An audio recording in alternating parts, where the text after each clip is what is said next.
हाँ, हे भगवान, कमर भी अकड़ कर रह गई है। आज तो बड़ी ही धोबी पछाड़ सफाई की मैंने। रिद्धिमा, रिद्धिमा, आई माँ जी, बोलिए। आज मेरा मन ताजा बेसन की कढ़ी खाने का हो रहा है, तो दोपहर के खाने में कढ़ी बना लेना। ठीक है माँ जी। ऐसी मरी हुई आवाज किसको सुना रही है? जरा सी सफाई करना भी तेरे बस की नहीं है।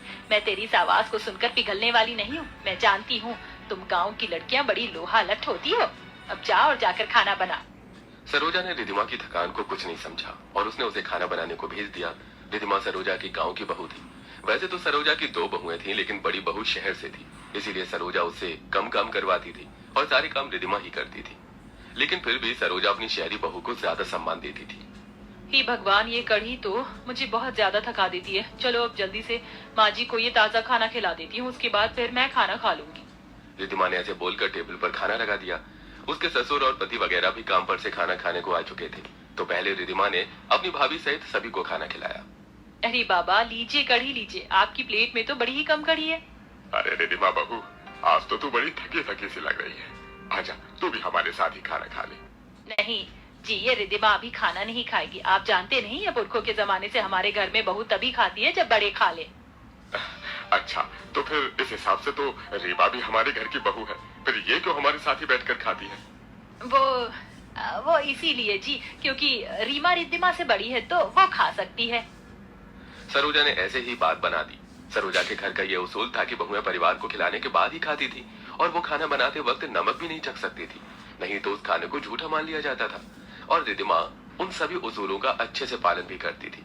आज भी सभी के खाने के बाद ही उसने खाना खाया। और माँ जी, हाँ, आप और रीमा भाभी कहीं जा रही हैं क्या? हाँ, जा रही हूँ मैं अपनी बहू को अपनी सहेलियों से मिलवाने। तू घर में ही रहना। माँ जी, लेकिन नई बहू तो मैं हूँ। तो मैं क्या तुझे लेकर जाऊँ अपनी सहेलियों के बीच? अजीब इंसान है। अरे गांव वाली, तुझे मैं अगर अपनी शहरी सहेलियों के बीच लेकर गई ना तो मेरी बेइज्जती हो जाएगी। तुम गांव के लोगों में मैनर्स बड़े कम होते हैं, तू यहीं रह।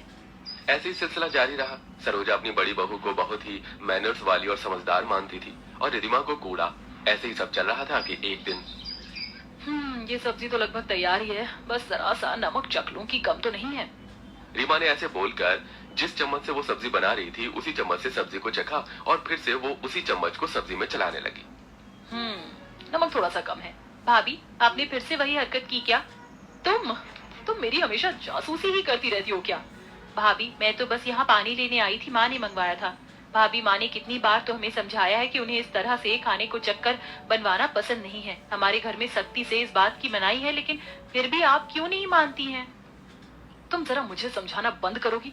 मैं अच्छे से जानती हूँ कि माँ जी को क्या पसंद है और क्या नहीं। खाना बनाते वक्त नमक तो हर कोई चखता ही है। अब तुम जाओ यहाँ से। रीमा की बात सुनकर रिधिमा रसोई से निकल आई। ऐसा पहली बार नहीं हुआ था जो रीमा ने खाने को झूठा किया हो। उसे हर बार रिधिमा समझाती थी, लेकिन वो उसकी बात को कभी नहीं सुनती थी। आज भी खाना बन जाने के बाद रीमा ने एक प्लेट में खाना निकाला और अच्छा हुआ कि कोई भी नहीं है यहाँ। अब मैं जल्दी से खाना खा लेती हूँ। वैसे भी मेरे बस की नहीं है कि सभी के खाने तक रुकना। रीमा ने ऐसे बोलकर रसोई में ही खाना खाना शुरू कर दिया। जिस बहू को सास अपनी सबसे अच्छी बहू मानती थी, वही उसकी नाक के नीचे ऐसी हरकतें कर रही थी और सरोजा को खबर तक नहीं थी। ऐसे ही सिलसिला जारी था और आज के दिन बड़ी जोरों से भूख लगी है और मैं तो जब भी लौकी के कोफ्ते बनाती हूँ तो मुझे बहुत ही ज्यादा भूख लगने लग जाती है। लेकिन माँ जी अभी घर में नहीं है, इसीलिए मैं खा नहीं सकती हूँ। रिधिमा बेचारी भूख से बिलबिला रही थी, लेकिन सरोजा के घर में ना होने की वजह से उसने खाने का एक निवाला तक मुंह में नहीं डाला। एक तरफ उसकी बहू उसके पीछे भी इतनी ईमानदार थी, तो वहीं दूसरी तरफ सरोजा।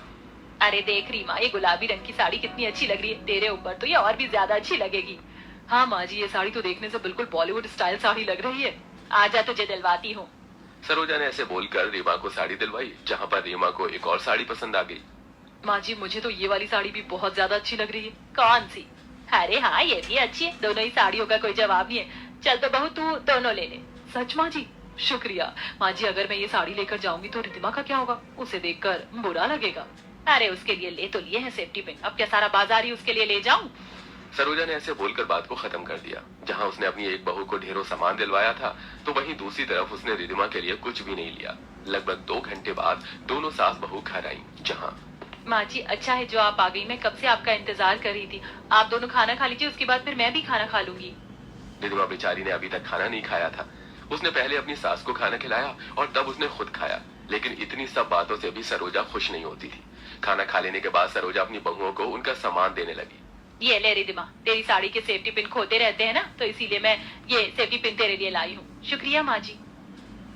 और देखो माँ जी ने मुझे ये 2 साड़ियाँ और साथ में ये चुनरी और ये 2 नेकलेस दिलवाए हैं। कैसे हैं? अरे नहीं, मैं तुमसे क्या पूछ रही हूँ, तुम्हारी पसंद तो वही गवारों वाली ही है ना, तो तुम्हें ये सब कहाँ अच्छा लगेगा। अपनी हर मुमकिन कोशिश करने के बाद भी अपनी सास को अपनी जिठानी की ही तरफदारी करता देख रिद्धिमा को काफी दुख होता था। ऐसे ही सिलसिला जारी था। रिद्धिमा बेचारी अपनी सास के नक्शे कदम पर चलती थी। जब भी उसे ही गलत समझा जाता था और रीमा खाने को झूठा कर करके बनाती थी और उसके अलावा कोई भी काम नहीं देखती थी, तब भी उसे ही ज्यादा सम्मान मिलता था। ऐसे ही सब चल रहा था कि आज के दिन सरोजा के घर में कुछ खास मेहमान आए हुए थे। मैंने अंदाज से तो नमक डाल दिया है, लेकिन कह नहीं सकती हूँ कि ये ठीक होगा कि नहीं। रिद्धिमा बेचारी ने अंदाजा कर करके ही खाना बनाया और बड़ी ही सफाई से खाना बनाकर उसने टेबल पर लगा दिया। सभी लोग खाने को बैठ गए और अरे बहू रानी, तुम भी बैठो, तुम क्यों खड़ी हुई हो? नहीं नहीं, पहले आप सभी खा लीजिए, तब फिर मैं खा लूंगी। मेरे घर के यही असूल है। मेरे घर की बहुएं पहले परिवार को खिलाती हैं, उसके बाद खुद खाती हैं। मैं इतना ज्यादा ख्याल रखती हूँ रसोई का कि मेरे घर की बहुएं खाने का नमक भी बनाते वक्त नहीं चखती है, क्योंकि अगर इन्होंने चख लिया तो फिर खाना झूठा हो जाएगा। वाह सरोजा, बड़े ही हिसाबों वाली औरत है तू शुरू से ही। और देख, तुझे कितनी पाबंद बहू भी मिली है जो तेरी इस बात को मानती है। नहीं तो आजकल की लड़कियां कहाँ कोई रिवाज मानती हैं। ये तो बस ठीक ठाक ही बहू है मेरी, वरना मेरी रीमा बहू है ना, वो तो बहुत ही समझदार है। सरोजा से रिद्धिमा की तारीफ बर्दाश्त नहीं हुई। उसने उसमें भी रीमा की बात को अड़ा दिया। ऐसे ही शाम हो गई और शाम के वक्त का खाना रीमा के ऊपर आया। मेहमान अभी भी घर में ही थे। वही सूप बस बन ही गया, जल्दी से इसका नमक मिर्च चख लेती हूँ। रीमा ने ऐसे बोलकर चम्मच को सूप में डाला और उसी चम्मच से चुस्कियां ले लेकर वो सूप को चखने लगी। लेकिन ये मंजर बाहर से एक मेहमान ने देख लिया। हे भगवान, ये तो कैसे गंदगी से खाना बना रही है और झूठा भी कर रही है। ये सरोजा दोपहर तो ऐसे बोल रही थी जैसे कि ना जाने इसकी बहू कितनी पाबंद है बातों की। मुझे तो पहले ही दाल में कुछ काला लग रहा था। अभी दिखाती हूँ इस सरोजा को इसकी बहू की हरकत। ऐसे बोलकर वो औरत सरोजा को भी रसोई के पास ले आई। जहाँ पर सरोजा ने जो देखा उसे देखकर उसकी आंखें फट गई। अरे कौन इंतजार करेगा सभी के खाने का, मुझे तो भूख लग रही है, इसीलिए मैं तो खाना खा रही हूँ। रीमा ऐसे बोलकर खाना खाने लगी, जो कि सरोजा को देखकर बहुत बुरा लगा। और फिर सरोजा पीछे से बोली, रीमा, माँ जी, तेरी ये मजाक? अरे तुझे तो मैं अपनी सबसे अच्छी बहू समझती थी, तू ऐसी है? सरोजा ने रीमा को काफी बातें सुनाई, जिन्हें सुनकर उसका सिर शर्म से झुक गया। अब सरोजा जान गई थी कि उसकी अच्छी बहू कौन थी। रीमा ने अपनी गलती की माफी मांगी और सभी खुशी खुशी रहने लगे।